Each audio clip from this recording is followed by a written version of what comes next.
भारत में दिन तो गुजर रहे हैं लेकिन कोरोना की रफ्तार कम नहीं हो रही है। देश में मंगलवार को बीते 24 घंटे में कोरोना वायरस के 47,704 मामले सामने आए हैं, जबकि 654 लोगों की मौत हुई है। मौत की ये संख्या मंगलवार को पूरी दुनिया में सबसे ज्यादा है। अमेरिका और ब्राजील में भी आज भारत से कम मौतें हुई हैं। पिछले 24 घंटे में अमेरिका में 577 और ब्राजील में 627 मौतें हुई हैं। अब तक देश में 14,83,157 केस सामने आ चुके हैं। इनमें से 4,96,998 एक्टिव केस हैं। वहीं 9,52,744 मरीज रिकवर हो चुके हैं। देश में अब तक 33,425 कोरोना मरीजों की मौत हुई है। हालांकि भारत में दुनिया के कई देशों की तुलना में मृत्यु दर काफी कम है। सोमवार को देश में लगातार चौथे दिन 30,000 से अधिक लोगों ने कोरोना को मात दी। बीमारी से ठीक होने की दर भी बढ़कर 64% हो गई है। ICMR के मुताबिक 26 जुलाई को कुल 5,15,000 सैंपल की टेस्टिंग की गई। वहीं 27 जुलाई को 5,28,000 की टेस्टिंग की गई।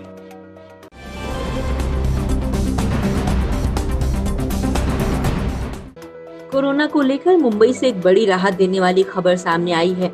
शहर में पिछले 3 महीने में पहली बार एक दिन में कोरोना वायरस के महज 700 नए मामले सामने आए हैं। ये मई के शुरुआती हफ्ते से रोजाना सामने आ रहे संक्रमण के मामलों में से सबसे कम है। वहीं टेस्टिंग भी तेजी जारी है। आंकड़ों के अनुसार सोमवार को शहर में 8,776 लोगों की कोरोना वायरस की जांच हुई।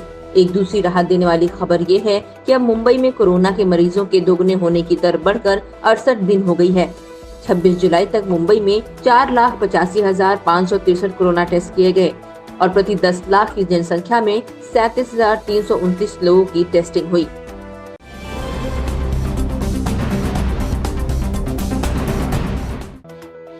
राजधानी दिल्ली में कोरोना के केस में तेजी से गिरावट आ रही है।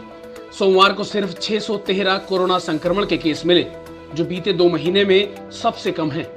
इससे पहले 26 मई को 412 मामले आए थे और उस समय मृतकों की संख्या 288 थी। उस वक्त संक्रमण के 14,465 मामले थे, लेकिन सोमवार तक दिल्ली में संक्रमितों की कुल संख्या 1,31,219 हो गई है।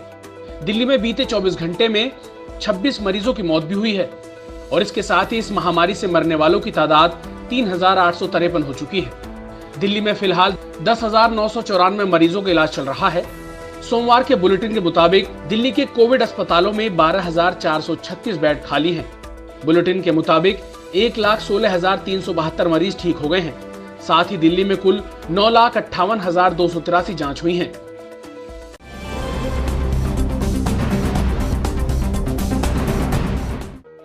कोरोना के खिलाफ जंग में एक अच्छी खबर है। ऑक्सफोर्ड कोविड-19 वैक्सीन के तीसरे और अंतिम चरण के ह्यूमन ट्रायल के लिए देश में 5 जगहों पर तैयारी पूरी कर ली गई है। डिपार्टमेंट ऑफ बायोटेक्नोलॉजी की सचिव रेणु स्वरूप ने सोमवार को इस बारे में जानकारी दी। उन्होंने कहा, यह एक जरूरी कदम है क्योंकि भारतीयों को वैक्सीन देने से पहले देश के अंदर इसका डेटा होना बेहद जरूरी है। रेणुका ने बताया कि दुनिया में सबसे बड़ी वैक्सीन बनाने वाली company serum institute of India को ऑक्सफोर्ड और उसके पार्टनर एस्ट्राजेनेका ने वैक्सीन तैयार करने के लिए चुना है। पहले 2 चरणों के ट्रायल के नतीजे इस महीने की शुरुआत में ही पब्लिक हुए थे। बता दें कि जिन 5 जगहों पर वैक्सीन के ह्यूमन ट्रायल होने हैं, उनमें पलवल, पुणे, हैदराबाद, चेन्नई और वेल्लोर शहर के नाम शामिल हैं।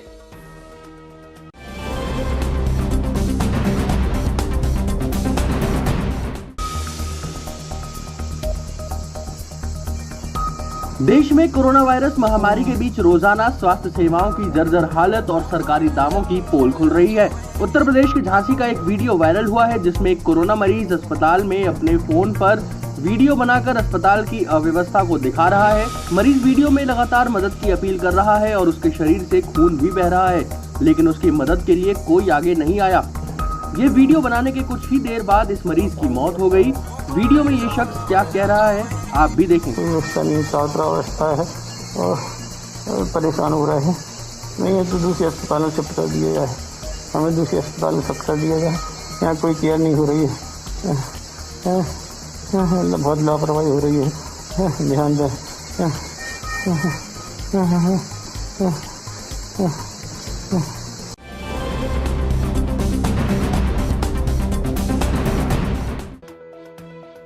राजस्थान में राज्यपाल बनाम सरकार के बीच आर पार की लड़ाई और तेज हो गई है। अशोक गहलोत कैबिनेट ने राज्यपाल को तीसरी बार विधानसभा सत्र बुलाने का प्रस्ताव भेजा है।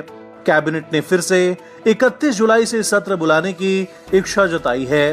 दरअसल मंगलवार को गहलोत के नेतृत्व में ही उनकी आवास पर कैबिनेट की बैठक हुई, जिसमें विधानसभा सत्र बुलाने के संशोधित प्रस्ताव पर राज्यपाल द्वारा उठाए गए बिंदुओं पर चर्चा हुई।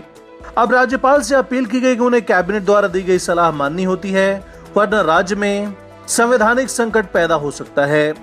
गहलोत सरकार में एक मंत्री प्रताप सिंह खाचरियावास ने कहा कि प्रस्ताव अगर नहीं माना गया तो एक बार फिर कैबिनेट बुलाकर प्रस्ताव भेजेंगे, लेकिन फिर भी नहीं माना जाएगा तो हम केंद्र सरकार से बोलेंगे कि आप सीआरपीएफ की टुकड़ी भेजकर हमें जेल में डाल दीजिए।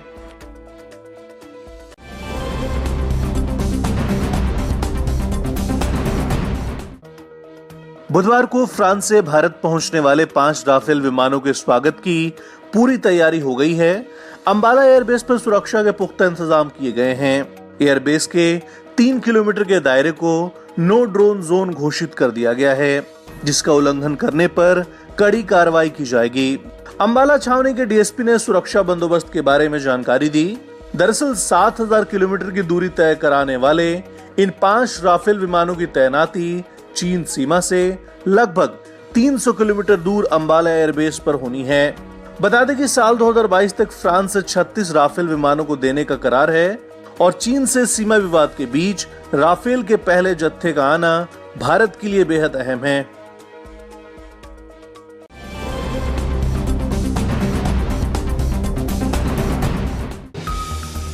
श्री राम जन्मभूमि तीर्थ क्षेत्र ट्रस्ट ने ऐसी सभी बातों को अफवाह बताया है जिनमें राम मंदिर की नींव में टाइम कैप्सूल रखने की बात कही जा रही थी। ट्रस्ट के महासचिव चंपत राय ने स्पष्ट शब्दों में कहा है कि राम मंदिर निर्माण स्थल पर जमीन के नीचे टाइम कैप्सूल रखे जाने की रिपोर्ट गलत है। इस तरह की अफवाह पर यकीन ना करें। दरअसल बीते कुछ दिनों से ऐसी खबरें सामने आ रही थी कि एक टाइम कैप्सूल मंदिर की नींव में 200 फीट नीचे डाला जाएगा और इसे कालपत्र का नाम दिया गया है। भविष्य में जब कोई भी इतिहास देखना चाहेगा तो उस समय राम जन्मभूमि के इतिहास के साथ साथ तथ्य भी देखे जा सकेंगे, ताकि कोई विवाद पैदा ना हो सके। से समाचार आ रहा है कि 5 अगस्त को कोई टाइम कैप्सूल जमीन के नीचे रखा जाएगा। यह समाचार गलत है, मनगढ़ंत है।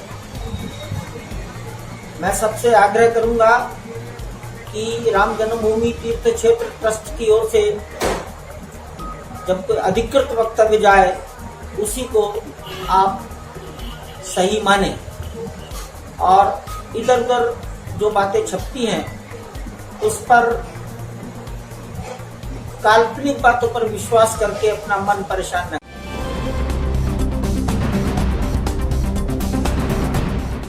पश्चिम बंगाल सरकार ने कहा है कि राज्य में 1 अगस्त के दिन कोई लॉकडाउन नहीं होगा। इस दिन बकरीद है, जिसके मद्देनजर राज्य सरकार ने ये फैसला लिया है।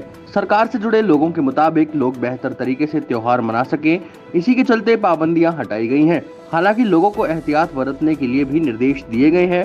वहीं विपक्षी पार्टी बीजेपी पहले से ही ममता बनर्जी पर धार्मिक आधार पर लॉकडाउन में छूट देने का आरोप लगा रही है और इसको लेकर उसकी तरफ से विरोध भी जारी है।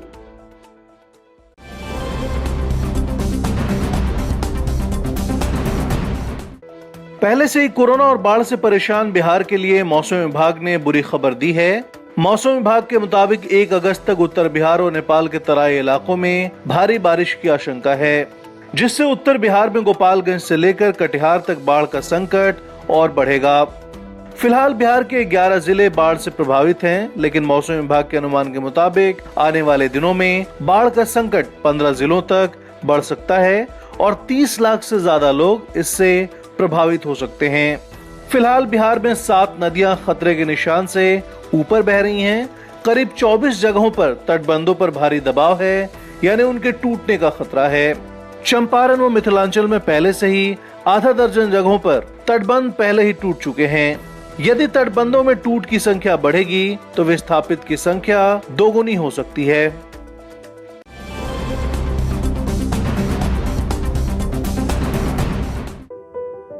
असम में आई भीषण बाढ़ ने इंसान तो इंसान जानवरों तक की जिंदगी को बुरी तरह से प्रभावित किया है। राज्य के जंगल और नेशनल पार्क पानी में डूबे हैं और यहाँ रहने वाले जानवर अब खाने की तलाश में जंगल से निकल आबादी वाले इलाकों में नजर आ रहे हैं। ऐसी एक मादा राइनो को मोरीगांव जिले के म्यूंग इलाके में देखा गया, जहाँ वो अपने बच्चे के साथ खाने की तलाश में सड़कों पर घूमती देखी गई। जानवरों का इस तरह आबादी में आना लोगों के लिए बाढ़ के साथ साथ दोहरा खतरा साबित हो रहा है। एक रिपोर्ट के मुताबिक बाढ़ के चलते अकेले काजीरंगा नेशनल पार्क में 132 जानवर की मौत हो चुकी है।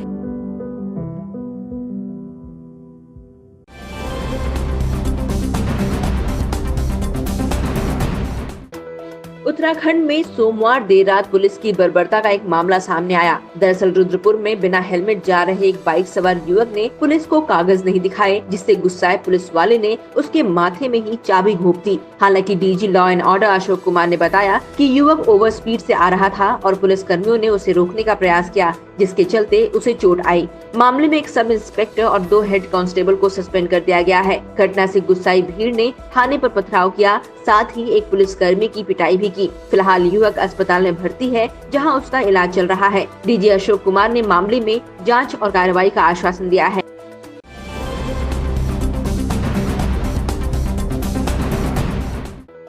हुर्रियत के पूर्व नेता सैयद अली शाह गिलानी को पाकिस्तान अपने सर्वोच्च नागरिक सम्मान निशाने पाकिस्तान से सम्मानित करेगा। ये फैसला पाकिस्तानी सीनेट ने सोमवार को लिया। पाकिस्तानी सीनेटर मुश्ताक अहमद ने गिलानी को निशाने पाकिस्तान से सम्मानित करने का प्रस्ताव लाया था, जिसे वहां के सदन ने ध्वनिमत से पास किया।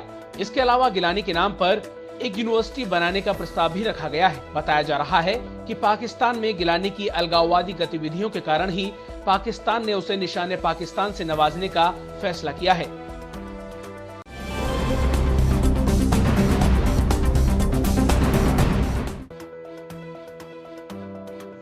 दिवंगत सुशांत सिंह राजपूत के निधन के लगभग 1 महीने बाद उनके पिता के सिंह ने पटना के राजीव नगर पुलिस थाने में अभिनेत्री रिया चक्रवर्ती के खिलाफ FIR दर्ज करवाई है।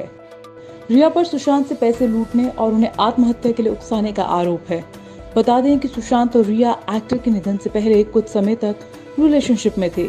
खबरों की माने तो पटना पुलिस के 4 कर्मचारी मुंबई पहुंच चुके हैं और उन्होंने इस मामले में मुंबई के DCP के साथ मुलाकात भी की है।